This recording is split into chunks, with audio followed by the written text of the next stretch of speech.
बड़ी खबर आप तक पहुंचा रहे हैं। चीन में एक बहुत बड़ा विमान हादसा हुआ है। दक्षिणी चीन से यह जानकारी मिल रही है कि बोइंग 737 हादसे का शिकार हो गया है। इस विमान में 133 लोग सवार थे। इस वक्त की बड़ी खबर, बोइंग 737, इस विमान को लेकर पहले भी प्रश्न उठते रहे हैं। हालांकि बोइंग बहुत बड़ी कंपनी है, विमान निर्माता कंपनी बोइंग, जिसके विमान पूरी दुनिया में उड़ते हैं, लेकिन 737 को लेकर कुछ प्रश्न रहे हैं। पहले भी 737 हादसे का शिकार हुआ है और एक बार फिर से बोइंग 737 हादसे का शिकार हुआ है। इस विमान में 133 लोग सवार थे। ये दो तस्वीरें इस वक्त आपके सामने हैं। दावा किया जा रहा है इन तस्वीरों के बारे में कि ये तस्वीरें घटनास्थल की हैं, जहां पर दुर्घटना हुई है वहीं की हैं। अगर ये सच है तो बहुत दुर्गम क्षेत्र यह नजर आ रहा है, जहां पर पहाड़ियां नजर आ रही हैं, जहां पर जंगल नजर आ रहे हैं। और कैसे यह हादसे का शिकार हुआ? कोई सॉफ्टवेयर में दिक्कत थी, कोई तकनीकी बड़ी खामी आ गई, अचानक किसी चीज से टकरा गया? इन सारे प्रश्नों के उत्तर आपको बाद में मिलेंगे, लेकिन 133 लोग सवार थे, यह बहुत चिंता का प्रश्न है। हमारे साथ इस वक्त खास मेहमान group captain doctor D K. Pande ji इस वक्त जुड़े हुए हैं। पांडे साहब, ये जो तस्वीरें देख रहे हैं जिनके बारे में दावा किया जा रहा है कि हादसा यहां पर हुआ है, आप क्या कहेंगे खास तौर से इस बोइंग 737 के बारे में?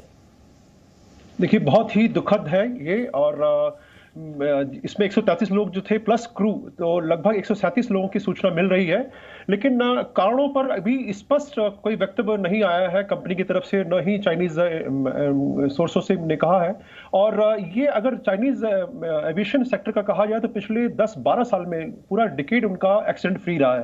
तो चाइना में ऐसी घटनाएं होती नहीं है क्योंकि बहुत ही ध्यान देते हैं इन सब बातों पर। लेकिन ये जो पहाड़ियों में आया और इसकी ऊंचाई लगभग 3225 फीट थी और स्पीड भी इसकी बहुत ज़्यादा नहीं थी, 370 नॉटिकल माइल्स पर आवर, जो कि एक सामान्य है, और वो वहां से लगभग लैंड करने ही जा रहा था। तो ऐसे में मुझे लगता है कि या तो पायलट को अल्टीट्यूड में कुछ कंफ्यूजन हुआ है, वो समझ नहीं पाया, और वहां के पहाड़ी पे जो पेड़ है, जैसा कि कहा जा रहा है, पुष्ट खबरें हैं, उससे वो टकरा गया और उसके बाद वहां पर क्रैश हो गया। और बड़ा दुखदाई रहा कि 133 लोग, सभी लोग वहां पर समाप्त हो गए, जैसे कि अनुमान है।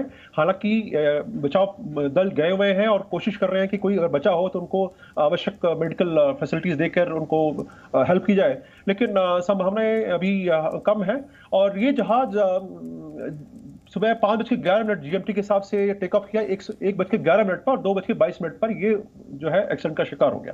तो इस बड़ा लगभग करीबन 1 घंटा ही हवा में रहा। और बोइंग का रिकॉर्ड, जैसा कि आप बता रहे थे, निश्चित रूप से पिछले 5-7 सालों में बोइंग पर प्रश्न चिन्ह रहा है कि उनके रखरखाव पर और बाकी दूसरे एलिमेंट्स भी रहे हैं, चिंता का विषय रहे हैं। लेकिन जो वर्तमान में जो ये घटना है, इसके बारे में क्योंकि अभी पुष्टि नहीं हुई है, चाइना ईस्टर्न एयरलाइंस का जहाज था ये, और कहा जाता है कि उनके मेंटेनेंस एक्टिविटीज काफ़ी अच्छी हैं, तो कुछ टेक्निकल प्रॉब्लम मिस्टेक्स की चांसेस बहुत कम हैं।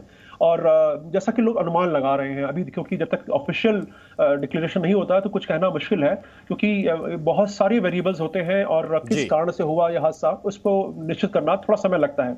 बिल्कुल, थोड़ा समय लगता है। और ये देखिए, हम ग्राफिक्स के जरिए ये भी दिखा रहे हैं कि ये कनमिंग से ग्वांगझाऊ जा रहा था, और जो गूगल मैप के जरिए, ये देखिए, ये जो मैप के जरिए जिस जगह के बारे में अभी डी.के. पांडे साहब आपको बता रहे थे, वो जो आप हरियाली देख रहे हैं, ये थोड़ा सा पर्वतीय क्षेत्र है, जहां पर कुछ ऊंची कुछ नीची पहाड़ियां हैं और जंगल बहुत ज्यादा है। तो कनमिंग से इसने उड़ान भरी थी, ग्वांगझाऊ तक जाना था, और बताया जा रहा है कि ग्वांगझाऊ में लैंड करने वाला था, उससे कुछ ही देर पहले ये हादसे का शिकार हुआ है। हमारे साथ इस वक्त retired group captain UK Devnath साहब भी जुड़ गए हैं। देवनाथ सर, जिस तरह से जानकारी मिल रही है कि हादसे का शिकार हुआ है ये विमान, आप क्या कहेंगे इसके बारे में? जैसा कि लोग अनुमान लगा रहे हैं, बहुत ही दुखदाई बात है, नहीं होता तो कुछ कहना मुश्किल है। बहुत सारी वेरिएबल्स हैं जी, जो है ऐसे तो 50-60 साल थोड़ा समय लगता है। बिल्कुल, थोड़ा समय लगता है। पांडे जी, मैं आपके पास लौट के आता हूं। देवनाथ सर, प्लीज बोलिए।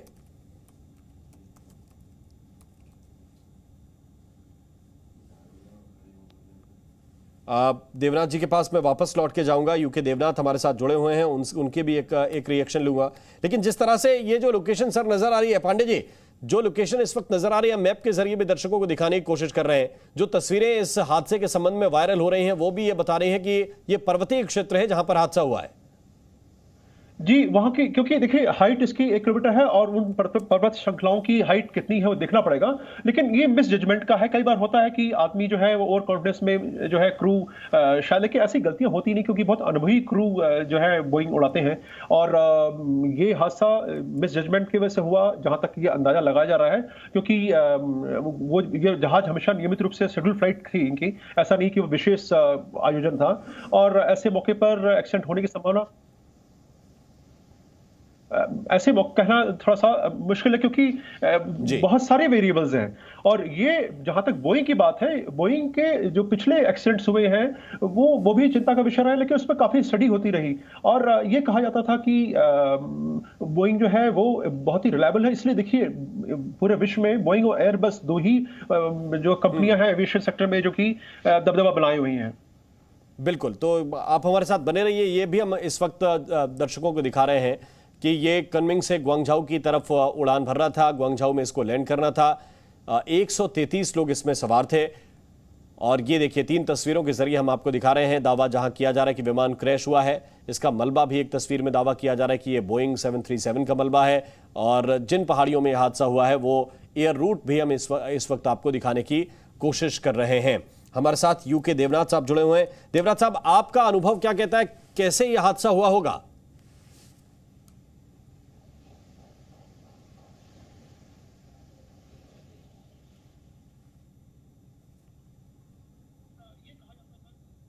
देवनाथ जी के पास मैं वापस जाऊंगा, लेकिन पांडे जी इस वक्त हमारे साथ जुड़े हुए हैं। ठीक है पांडे जी, ये जो तस्वीरें भी हम इस वक्त दिखा रहे हैं, वो रूट भी दिखा रहे हैं कि जिस रूट से ये विमान उड़ रहा था, जहां पर इसको जाना था।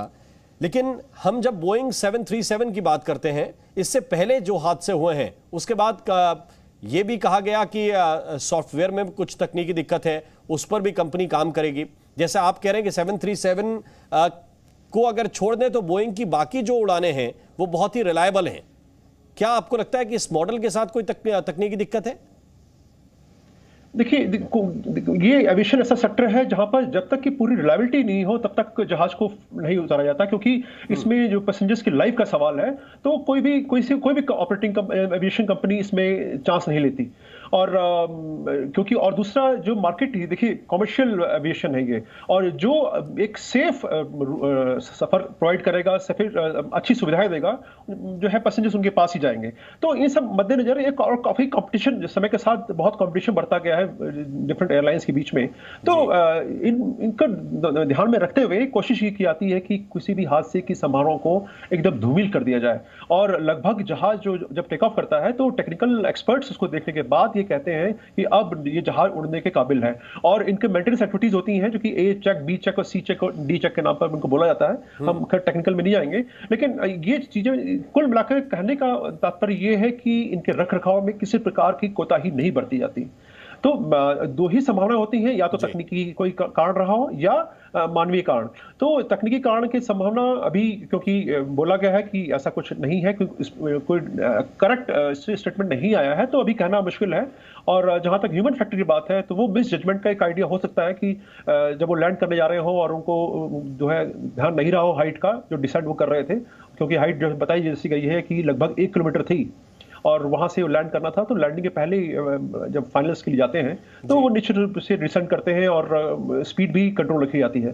तो स्पीड और हाइट के हिसाब से तो कोई इसमें प्रॉब्लम नहीं नजर आती, लेकिन जो ऑब्स्ट्रक्शंस थे रास्ते में उनसे कितना क्लियरेंस था वो अभी कह पाना थोड़ा सा मुश्किल है, क्योंकि और डिटेल्स जब आएंगे तभी कुछ कहा जा सकता है। जो डिटेल आएंगे वो हादसे की वजह बताएंगे। और ये भी मैं आपसे सर समझना चाहता हूं कि जितने भी हादसे हुए हैं अभी तक यात्री विमानों की अगर हम बात करें तो उनमें यह क्या महज इत्तेफाक है कि ज्यादातर बोइंग 737 के ही मॉडल थे, चाहे वो 737-800 हो या 737 मैक्स? देखिए अब मैं समझ रहा हूँ कि 1984 में 2-3 घटना एक साथ हो गई, एक के बाद हो गई, जिस बोइंग 737, लेकिन उसमें मॉडल डिफरेंट थे। 200 और 200 के मॉडल पर ज्यादा जो है वो प्रश्न उठाया गया था। और अभी ये हम 800 सीरीज में आ गए हैं, 737-800। तो निश्चित रूप से जब ये वर्जन इम्प्रोवाइज किया जाता है ताकि और बेहतर से बेहतर हो, और इतने सोफिस्टिकेशन नेविगेशन फैसिलिटीज इतनी इंप्रूव हो रही हैं कि एक्सीडेंट की संभावनाएं जो है वो बिल्कुल शून्य होती जा रही हैं।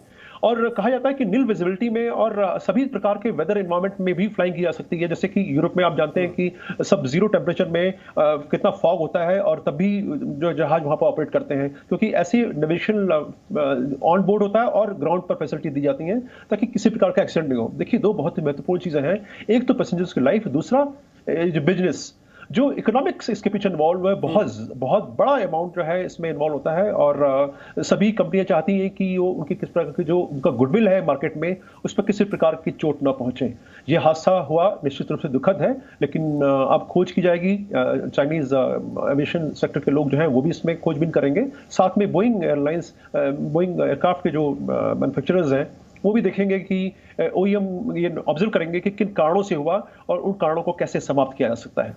बिल्कुल, लेकिन पांडे जी, एक चीज और मैं समझना चाहता हूं, एक पायलट के तौर पर किन चीजों का ख्याल रखना पड़ता है? हालांकि आप ये बता रहे हैं कि बहुत ही अनुभवी पायलट बोइंग को उड़ाते हैं और स्वाभाविक है कि सबसे ज्यादा जरूरी है चौकन्ना रहना, लेकिन फिर भी कौन कौन से वो पैरामीटर्स होते हैं जिनका ख्याल रखा जाता है और अगर ना रखा जाए तो फिर हादसे हो जाते हैं?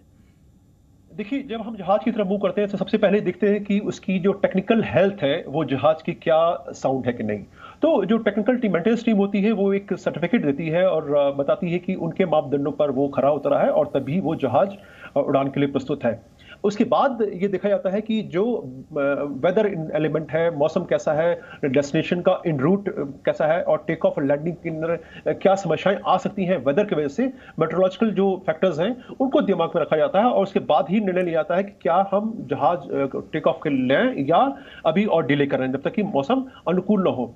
जो तीसरा फैक्टर जो सामने होता है वो ये होता है कि क्या कोई फ्लाइट सेफ्टी का इशू तो नहीं है, क्या हम जिस रूट पर जा रहे हैं क्या कोई और जहाज तो उस पर नहीं उसी समय निकल रहा है, उसी हाइट पर निकल रहा है जो कि आपस में टकरा सके।